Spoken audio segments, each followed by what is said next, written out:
Election ഫണ്ടിലേക്ക് സംഭാവനയായി കിട്ടിയ പണം മുഴുവൻ എടുത്ത് ഇളവാക്കേണ്ട കാര്യമൊന്നുമില്ല. അല്ലാതെ തന്നെ അച്ഛൻ ജയിക്കും, ഉറപ്പാ. അത് ശരിയാ. ഇനി അഥവാ തോറ്റാ തന്നെ ആ പണം എന്തെങ്കിലും സൈഡ് ബിസിനസിന് ഉപകരിക്കും. പിസ കച്ചവടോ കുഴൽപ്പണമോ. തോൽവി എന്ന വാക്ക് എന്റെ ചരിത്രത്തിലില്ല. സ്കൂളിൽ പോകാത്തോണ്ട് അവിടെയും തോറ്റിട്ടില്ല. ഞാൻ ഉദ്ദേശിച്ച എന്നെ തന്നെയാ. വന്നല്ലോ എതിർകക്ഷി. അയ്യോ ദേ അങ്ങോട്ട് കൊടുക്കടി. വോട്ട് ചോദിച്ച് തെണ്ടി തെരിഞ്ഞ് ക്ഷീണിച്ച് വന്നിരിക്കുക. കുടുംബത്തിന് മാനക്കേടുണ്ടാക്കാനും പത്രക്കാർക്ക് കഥകൾ ഉണ്ടാക്കാനും കോമാളി വേഷം കിട്ടി ഇറങ്ങിയിരിക്കുക. സംശയമുണ്ടോ? കഷ്ടാൽ കഷ്ടം. അച്ഛനെ കിട്ടേണ്ട കുറച്ച് വോട്ടുകൾ പിടിക്കുമായിരിക്കും, എന്നിട്ട് ജയിക്കൂ. അതുമില്ല. അതുകൊണ്ട് ആർക്കാ നേട്ടം? ജനപക്ഷ മുന്നണിക്ക്. യവൻ കാരണം ആർക്കും ഒരു ഗുണം കിട്ടില്ല. ഇവനൊക്കെ ആര് വോട്ട് കൊടുക്കാനാ? ഈ കുടുംബത്തിന് പോലും ഒരു വോട്ട് കിട്ടുവിടാനൊക്കെ. ഇവിടുന്ന് ഒരു വോട്ട് എനിക്ക് ഉറപ്പുണ്ട്. എന്റെ അമ്മയുടെ അല്ലമ്മേ. അമ്മയുടെ വോട്ട് ചോദിക്കാൻ വന്നേക്കണം. വോട്ട് ചോദിക്കാൻ വന്ന മകനെ ആട്ടിപ്പായിക്കണ്ടായിരുന്നു. സുഹൃത്തുക്കളെ, നിങ്ങൾക്ക് എല്ലാവർക്കും അറിയാം, കഴിഞ്ഞ 25 വർഷമായിട്ട് എന്റെ നാട്ടുകാർ എനിക്ക് തീരെഴുതി തന്നിട്ടുള്ള മണ്ഡലമാണ് ചിറ്റാരിക്കര. അതൊരു പോരായ്മ തന്നെയാണ്. അതെ അതെ, എന്ന് എതിർ പാർട്ടിക്കാർ പറയുമെന്ന് ഞാൻ ഉദ്ദേശിച്ചത്. ചിറ്റാരിക്കരയിൽ നിന്നും കേരളക്കര മൊത്തം KSRTC ബസ് സർവീസ് ഇല്ലേ? ഗതാഗത മന്ത്രിയായിരുന്നപ്പോ ഞാൻ ചെയ്തതാ ഈ നാടിന് വേണ്ടി ഇതൊക്കെ. ഇനി ഈ നാട്ടിലെ പട്ടിണിപ്പാവങ്ങൾക്ക് വേണ്ടി ഒരു എയർപോർട്ട്, അതാണ് എന്റെ സ്വപ്നം. പട്ടിണി പാവങ്ങൾക്ക് എയർപോർട്ട് അത്യാവശ്യമല്ലേ? ലണ്ടനിൽ പോവാൻ, അതെന്തിന്? വെളുക്കിരിക്കാൻ. ഈ നാടിനെ സ്വർഗതുല്യമാക്കാൻ നിങ്ങൾ എന്നെ വിജയിപ്പിച്ച് മന്ത്രിയാക്കി ചിറ്റാരിക്കരയുടെ പാരമ്പര്യം നിലനിർത്തണമെന്ന് ആഹ്വാനം ചെയ്തുകൊണ്ട് നിർത്തുന്നു. ജയ് ഹിന്ദ്.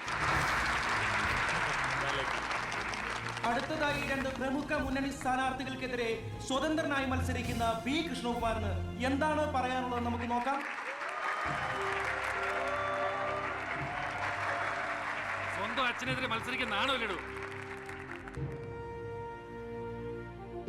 പ്രിയമുള്ളവരെ, ബഹുമാന്യരായ എന്റെ 2 എതിർ സ്ഥാനാർത്ഥികളുടെ മോഹനസുന്ദര വാഗ്ദാനങ്ങളും വീരവാദങ്ങളും നിങ്ങൾ കേട്ടുകഴിഞ്ഞു.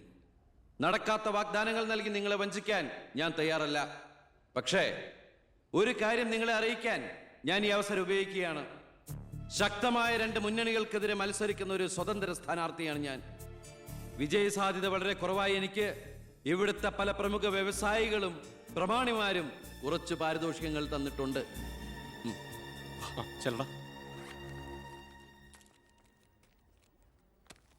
ഇത് 5 ലക്ഷം രൂപയുണ്ട്. നമ്മുടെ മുന്നിലിരിക്കുന്ന നന്മ നിറഞ്ഞ ശ്രീ ചാണ്ടിച്ചൻ സംഭാവനയായി തന്നതാണ് ഈ തുക. ഇത് 3 ലക്ഷം വ്യവസായ പ്രമുഖൻ കോശിയുടെ വക.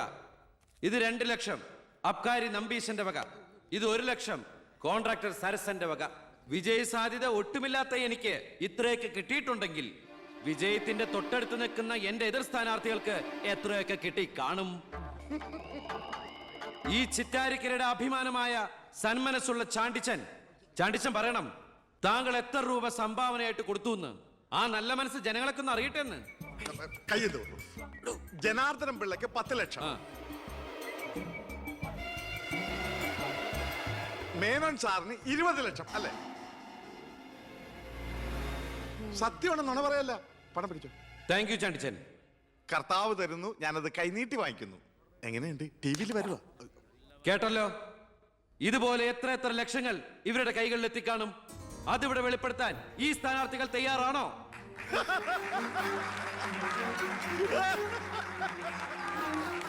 ബഹുമാന്യരെ, ഈ പണം കൊണ്ട് എന്റെ പോസ്റ്ററുകൾ അച്ചടിച്ച് ഈ മണ്ഡലം മുഴുവൻ ഒട്ടിക്കാം, ബാനറുകൾ കെട്ടാം, വോട്ടുകൾ വിലയ്ക്ക് വാങ്ങാം. പക്ഷേ ഞാനത് ചെയ്യില്ല.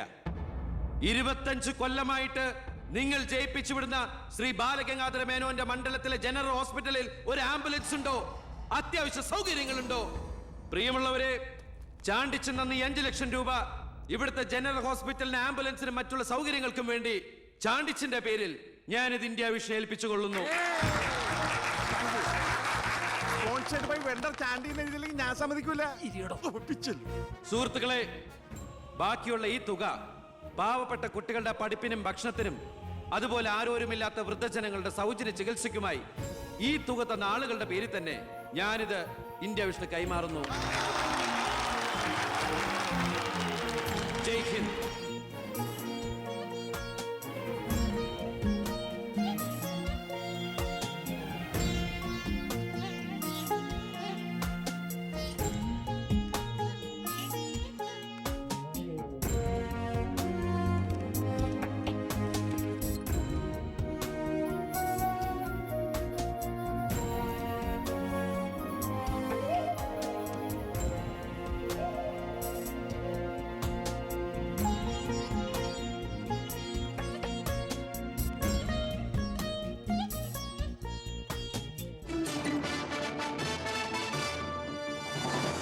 12ാം നിയമസഭയിലേക്ക് നടന്ന വാശിയേറിയ തെരഞ്ഞെടുപ്പിൽ 72% വോട്ട് രേഖപ്പെടുത്തി. വിവിധ കൗണ്ടിംഗ് സെന്ററുകളിലായി രാവിലെ 8 മണിക്ക് തന്നെ വോട്ടെണ്ണൽ ആരംഭിച്ചു. ആകെയുള്ള 140 സീറ്റുകളിൽ ഫലമറിഞ്ഞ 120 മണ്ഡലങ്ങളിൽ KDF 61, ജനപക്ഷ മുന്നണി 59 സീറ്റ് നേടിയിട്ടുണ്ട്. കേരളത്തിലെ മുന്നണി സമവാക്യങ്ങളെ അട്ടിമറിക്കാൻ പോകുന്ന പുതിയൊരു രാഷ്ട്രീയ ധ്രുവീകരണത്തിനുള്ള സാധ്യതയാണ് ഇപ്പോൾ നമ്മുടെ മുന്നിലുള്ളത്. ഒരുപക്ഷെ കേരളത്തിലെ അടുത്ത മന്ത്രിസഭ ഒരു തൂക്ക് മന്ത്രിസഭയായിരിക്കും. ഹലോ, എണ്ണിത്തീരാറായോ? ആഹാ, ജനപക്ഷ മുന്നണി ഓക്കേ. സ്ഥാനാർത്ഥി അപ്പൊ വിവരം അറിയിക്കണം. 4612 വോട്ടിന് അച്ഛൻ ലീഡ് ചെയ്യുന്നുണ്ട്. അടുത്ത CM അച്ഛൻ തന്നെ. ഇപ്പോൾ കിട്ടിയ വാർത്ത, പുതുശ്ശേരി മണ്ഡലത്തിൽ KDF സ്ഥാനാർത്ഥി തൊമ്മൻ ചാക്കോ 4000 വോട്ടുകൾക്ക് വിജയിച്ചു. ഇത്തവണയും ഭരണം ലഭിച്ചാൽ KDF-ൽ മുഖ്യമന്ത്രിയാകാൻ സാധ്യതയുള്ള ആളാണ് തൊമ്മൻ ചാക്കോ. വയനാട് ജില്ലയിലെ സംവരണ സീറ്റിൽ KDF സ്ഥാനാർത്ഥിയും ആദിവാസി നേതാവുമായ ശ്രീ പൊറ്റക്കുഴി ചെല്ലപ്പൻ തെരഞ്ഞെടുക്കപ്പെട്ടു. ഇപ്പോൾ കിട്ടിയ വാർത്ത, ചിറ്റാരിക്കര മണ്ഡലത്തിലെ വോട്ടെണ്ണൽ പൂർത്തിയായി. സംസ്ഥാനം ഏറെ ഉറ്റുനോക്കിയ മണ്ഡലമായിരുന്നു ചിറ്റാരിക്കര. മുൻ മന്ത്രിയും KDF സ്ഥാനാർത്ഥിയുമായ ശ്രീ ബാലഗംഗാധര മേനോൻ മുന്നിട്ട് നിന്നിരുന്നുവെങ്കിലും ഇപ്പോൾ 3ാം സ്ഥാനത്തേക്ക് പിന്തള്ളപ്പെട്ടു. ഇരു മുന്നണികളെയും പരാജയപ്പെടുത്തി സ്വതന്ത്ര സ്ഥാനാർത്ഥി P. കൃഷ്ണകുമാർ വിജയിച്ചിരിക്കുന്നു. KDF-ന്റെ സജീവ പ്രവർത്തകനും യൂത്ത് വിങ്ങിന്റെ ജില്ലാ സെക്രട്ടറിയുമായിരുന്ന കൃഷ്ണകുമാർ തെരഞ്ഞെടുപ്പ് പ്രഖ്യാപന വേളയിലാണ് രാഷ്ട്രീയ അഭിപ്രായ ഭിന്നതയെ ചൊല്ലി സ്വതന്ത്രനായി മത്സരിക്കാൻ തീരുമാനിച്ചത്.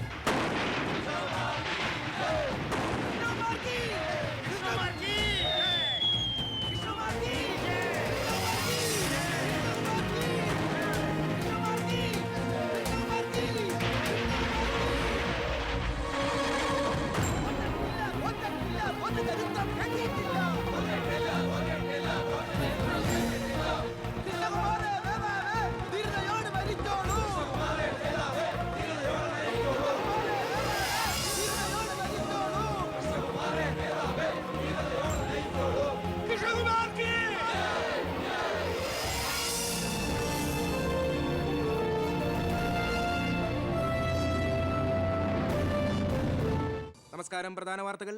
തെരഞ്ഞെടുപ്പ് ഫലം പൂർത്തിയായപ്പോൾ വ്യക്തമായ ഭൂരിപക്ഷം ആർക്കും ലഭിക്കാത്തതിനാൽ കേരള രാഷ്ട്രീയം അനിശ്ചിതത്വത്തിൽ. ഇരു മുന്നണികളും സജീവ ചർച്ചയിലാണ്. കഴിഞ്ഞ തവണ 100 സീറ്റ് നേടിയ മുന്നണിയാ, ഇത്തവണ അത് 70 സീറ്റിൽ ഒതുങ്ങി. അത് നിങ്ങളുടെ ഭരണത്തിന്റെ നേട്ടാ. അത് നിങ്ങൾ കാലുവാരി കൊണ്ട് സംഭവിച്ചതാ. ഇങ്ങനെ പരസ്പരം പഴിയാരാതെ ഇനി എന്ത് വേണമെന്നാണ് ആലോചിക്കേണ്ടത്. എന്തൊക്കെ പറഞ്ഞാലും മുഖ്യമന്ത്രി രാജിവെക്കണം. രാജിവെക്കാൻ ഇവിടെ ആരും മുഖ്യമന്ത്രി ആയിട്ടില്ലടോ. നമുക്ക് ഇവിടെ ഭരിക്കാൻ പറ്റുമെന്ന് ഒരു തീരുമാനമായിട്ടില്ല. എന്തായാലും 69 സീറ്റ് വെച്ച് പ്രതിപക്ഷത്തിന് മന്ത്രിസഭ ഉണ്ടാക്കാൻ പറ്റില്ല. പക്ഷേ കൃഷ്ണകുമാർ നമ്മളോടൊപ്പം നിന്നാലേ നമുക്ക് ഭരിക്കാൻ പറ്റൂ. എന്നാലേ 71 തികയൂ. കൃഷ്ണകുമാർ അതിന് തയ്യാറാവോ? സീറ്റ് കൊടുക്കാത്തതിന്റെ ദേഷ്യം കാണില്ലേ? ഞാൻ ഇതിനെക്കുറിച്ച് അവനോടൊന്ന് സംസാരിച്ചു. അവൻ ഇങ്ങോട്ടൊന്ന് വരാമെന്ന അർത്ഥസമ്മതം മൂളിയിട്ടുമുണ്ട്. മേനോൻ മത്സരിക്കണ്ട, മോൻ മത്സരിച്ചാ മതിയെന്ന് ഈ മേനോനോട് ഞാൻ 100 വട്ടം പറഞ്ഞതാ. താ കേട്ടില്ല. അതെന്റെ രാഷ്ട്രീയ തന്ത്രം. നിന്റെ മകനെ നിർത്തിയിരുന്നെങ്കിൽ പ്രതിപക്ഷം പറയും മക്കൾ രാഷ്ട്രീയമെന്ന്. അച്ഛന്റെ പിൻബലമില്ലാതെ മക്കൾ സ്വയം വളരണം. അവനത് തെളിയിച്ചു. അതിനുവേണ്ടിയാ ഞാൻ എതിർത്തത്. വരണം വരണം വരണം.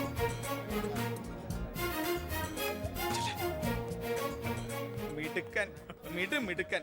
എന്നോട് പിണക്കൊന്നുമില്ലല്ലോ. എന്തിന്? ഇത് പൊളിറ്റിക്സ് അല്ലേ? ഇവിടെ വേണ്ടത് സ്പോർട്സ്മാൻ സ്പിരിറ്റ് അല്ലേ? നീ ഇരിക്കടാ. അങ്ങോട്ടിരിക്കേ. വേണ്ട സാർ. കൃഷ്ണകുമാറിന്റെ പിന്തുണ ഞങ്ങൾക്ക് പ്രതീക്ഷിക്കാമല്ലോ അല്ലേ? ഞാൻ പിന്തുണച്ചാലേ KDF-ന് മന്ത്രിസഭ ഉണ്ടാക്കാൻ സാധിക്കുമെന്ന് എനിക്ക് നന്നായിട്ട് അറിയാം. ചെറുപ്പം മുതൽ പ്രവർത്തിച്ചു പോന്ന പ്രസ്ഥാനത്തിന്റെ കൂടെ നിൽക്കാൻ എനിക്ക് സന്തോഷമേ ഉള്ളൂ. പക്ഷെ ഒരു ഡിമാൻഡ് ഉണ്ട്. ആഭ്യന്തരം എനിക്ക് കിട്ടണം.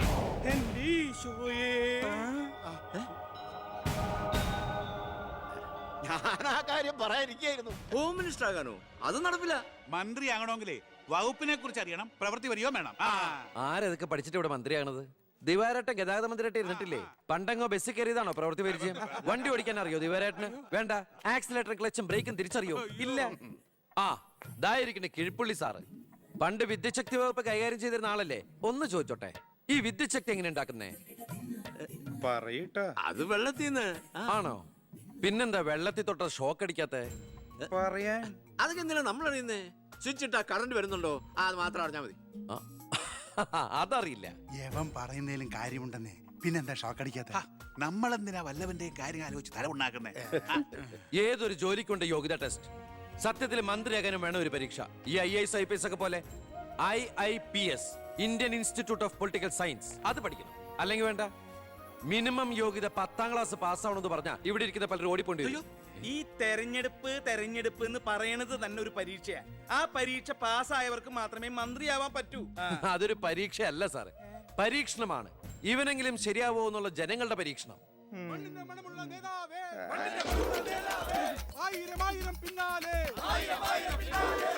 മതി, ഇനി നിങ്ങൾ ഇവിടുന്ന് ജൈവിച്ചോ. ഞാൻ പറയാതെ ആരും നിർത്തരുത്. മണമുള്ള നേതാവേ, ആയിരം ആയിരം പിന്നാലെ. എന്തിനാ ഇങ്ങനെ ഓരോന്നിനെ സൃഷ്ടിക്കണേ? അപ്പൊ സാറേ, എന്റെ കക്ഷി മത്സരിച്ച 3 സീറ്റിലും ഞങ്ങൾ വിജയം കണ്ടെത്തി കഴിഞ്ഞു. ഇവരുന്ന മന്ത്രിസഭയിൽ ആഭ്യന്തരം തന്നെ പിടിക്കാനാണ് എന്റെ തീരുമാനം. എങ്കിലും ഞാൻ ഇറങ്ങാണ്. അയ്യോ പോകല്ലേ, നമുക്ക് ചർച്ച ചെയ്യാം. എന്റെ തീരുമാനത്തിൽ മാറ്റൂല. ഇല്ലെങ്കിൽ വീണ്ടും ഒരു ഇലക്ഷൻ നേരിടാൻ അല്ല, തയ്യാറല്ല. ഞാൻ പറയുന്നു കേക്ക്. തിരക്ക് വേണ്ട, നിങ്ങൾ സമയമെടുത്ത് ആലോചിച്ചിട്ട് മതി. അവൻ പറഞ്ഞതിൽ ഒരു തെറ്റുമില്ല. ആഭ്യന്തരം അവന് തന്നെ കൊടുക്കണം. ആഭ്യന്തരം വിട്ടിട്ട് കാലിരിക്കില്ല.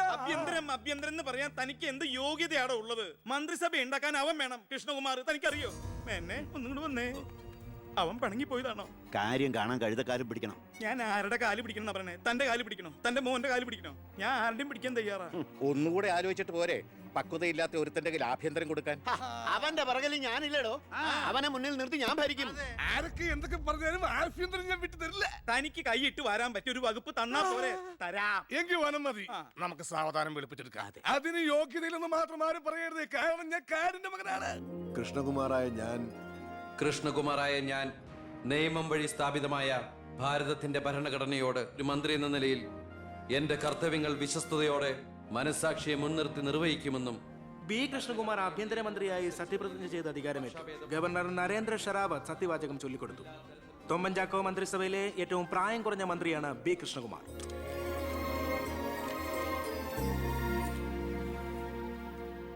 പുര കത്തുമ്പോൾ വാഴ വെട്ടുന്നു എന്ന രീതിയിലല്ലേ ഭൂരിപക്ഷം തികയ്ക്കാൻ ബുദ്ധിമുട്ടിയ KDF-ൽ നിന്നും നിങ്ങൾ ആഭ്യന്തരമന്ത്രി സ്ഥാനം വില പറഞ്ഞു വാങ്ങിച്ചത്? എനിക്ക് കിട്ടിയ അവസരവും ഉപയോഗിച്ചു എന്നുള്ളത് ശരിയാണ്. അത് പക്ഷേ എന്റെയും കുടുംബത്തിന്റെയും സാമ്പത്തിക ഭദ്രത അരക്കെട്ടുറപ്പിക്കാനോ അധികാര ദുർവിനിയോഗത്തിനോ അല്ല, മറിച്ച് എനിക്ക് കിട്ടിയ ഈ അധികാരം ജനനന്മയ്ക്കായി വിവേകത്തോടെ ഉപയോഗിക്കാനാണ്. അച്ഛനെതിരെ മത്സരിച്ചപ്പോഴുണ്ടായ മാനസികാവസ്ഥ? ഞാൻ അച്ഛനെതിരായിട്ടല്ല, അച്ഛന്റെ രാഷ്ട്രീയ നയങ്ങൾക്കെതിരെയാണ് മത്സരിച്ചത്. രാഷ്ട്രീയം വ്യക്തിനിഷ്ഠമല്ല. അച്ഛനെ തോൽപ്പിച്ചപ്പോൾ എന്തു തോന്നി? ഞാനല്ലോ തോൽപ്പിച്ചത്, ജനങ്ങളല്ലേ. രാഷ്ട്രീയക്കാർ കൊള്ളരുതായ്മ കാണിച്ചാൽ വോട്ടിങ്ങിലൂടെ പുറത്താക്കാൻ ജനങ്ങൾക്ക് അവകാശമുണ്ട്. അപ്പോൾ താങ്കളുടെ അച്ഛൻ ശ്രീ ബാലഗംഗാധരൻ ഒരു കൊള്ളരുതാത്തവരും അഴിമതിക്കാരും ഒക്കെ ആണെന്നാണോ ബഹുമാനപ്പെട്ട മന്ത്രി പറയുന്നത്? ഞാനൊരു വ്യക്തിയല്ല ഉദ്ദേശിച്ചത്.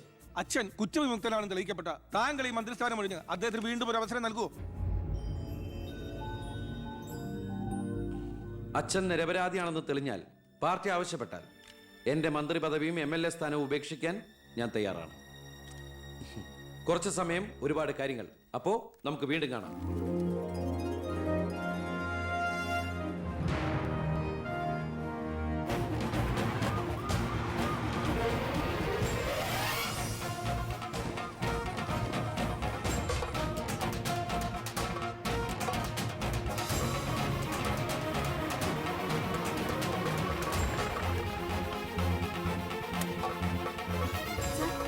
സോറി, ആവശ്യത്തിലേറെ ചോദ്യങ്ങൾക്കുള്ള ഉത്തരം ഞാൻ പറഞ്ഞു കഴിഞ്ഞു. ഇനിയും ആവർത്തിച്ചാൽ വെറും വാചക കസർത്ത് നടത്തുന്ന ഒരു ഹോം മിനിസ്റ്ററായി പോകും ഞാൻ. പ്ലീസ് പ്രവർത്തിച്ച് കാണിക്കാനുള്ള സാവകാശം തരൂ. അപ്പൊ പിന്നെ കാണാം.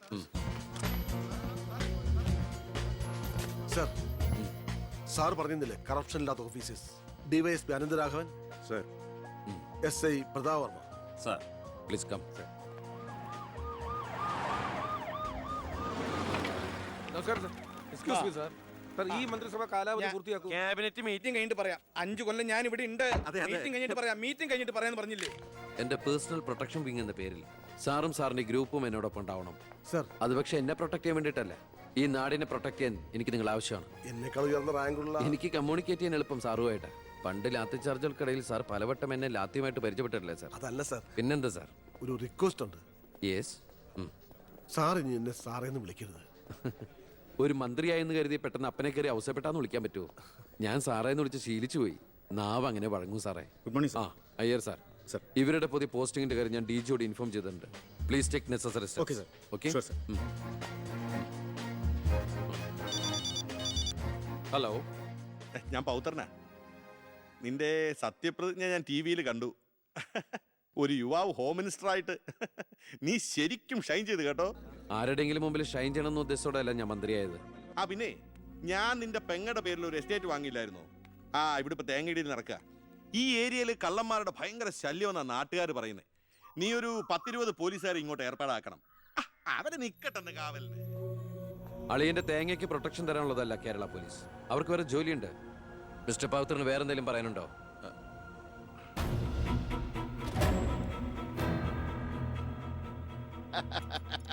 പല വകുപ്പുകളും കൈകാര്യം ചെയ്തിട്ടുണ്ടെങ്കിലും ആഭ്യന്തരം ഇതാദ്യാ. മരുന്ന് പയ്യനല്ലേ, അവരെ എക്സ്പീരിയൻസ് ഇല്ലല്ലോ.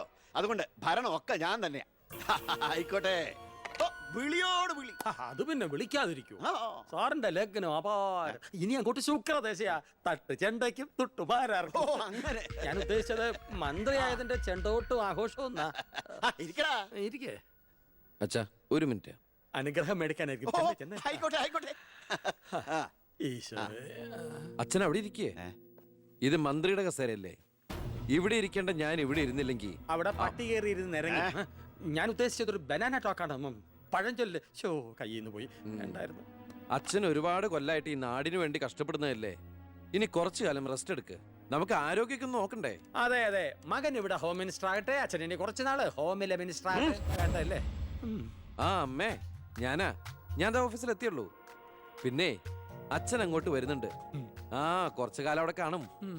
സന്തോഷായില്ലേ? അച്ഛന് ഇഷ്ടപ്പെട്ട ആഹാരങ്ങളൊക്കെ ഉണ്ടാക്കി കൊടുക്കണം. പാലടയും പ്രഥമനൊക്കെ ആയിക്കോട്ടെ. വേണമെങ്കിൽ വീട്ടിലൊരു ATM കൗണ്ടർ ഞങ്ങൾ ഏർപ്പാടാക്കി തരാം. ATM? അതെ, എനി ടൈം മദ്യം ചുമ്മാ അടിച്ച് വീലായിട്ട് വാള് വെച്ചോട്ടെ സാർ. ഇനിയിപ്പോ ആര് ചോദിക്കാൻ? എന്തിനാ സാർ എന്ന് സമയം കളയുന്നത്? ഇപ്പൊ പോയ സന്ധിക്കുമ്പോ വീട്ടിലെത്താം. ഇവിടെ ഞങ്ങൾക്ക് 100 കൂട്ടം പണികളുണ്ടെന്നേ. അച്ഛനോട് നിന്നാലേ നമ്മുടെ പണി നടക്കത്തില്ല. ഓ, എന്തൊക്കെ ആഗ്രഹങ്ങളായിരുന്നു. പോകുന്ന പോക്ക് കണ്ടില്ലേ? CPU കമ്പ്യൂട്ടറിനെ പോലെ. സർ, കളക്ടർ ഗോപിനാഥൻ കാണാൻ വന്നിട്ടുണ്ട്. വെയിറ്റ് ചെയ്യാൻ പറയൂ. കുറെ നേരമായി വെയിറ്റ് ചെയ്യുന്നു സർ. ആ കുറച്ചേരം കൂടി വെയിറ്റ് ഇട്ടയ്യർ സാറേ. Okay sir. ഇയാൾ ആരാ? സ്വാമിനാഥൻ അയ്യർ, M.Com LLB, എന്റെ PA. അയ്യോ, അപ്പൊ ഞാനോ? താൻ വേറെ 8ാം ക്ലാസ്സും കുസ്തിയില്ലേ? അപ്പൊ എന്റെ post?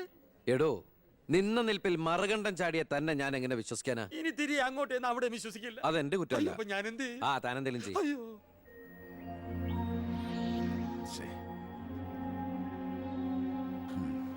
Hello mister Gopinath. Hi. താനെന്താണ് ഇവിടെ? Minister. Oh I am sorry. തന്റെ ബ്രദറിലോ ആണല്ലോ home minister.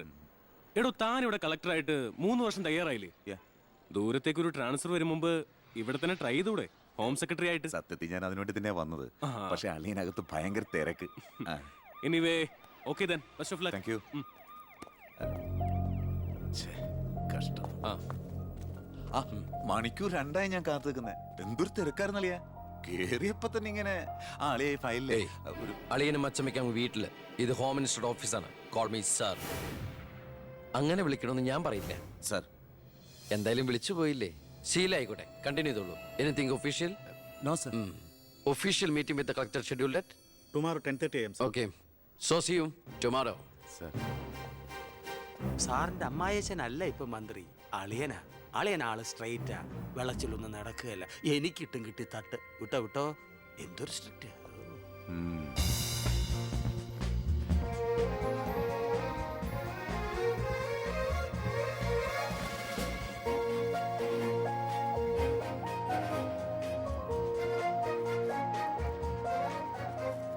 Welcome to police conference. Please come sir.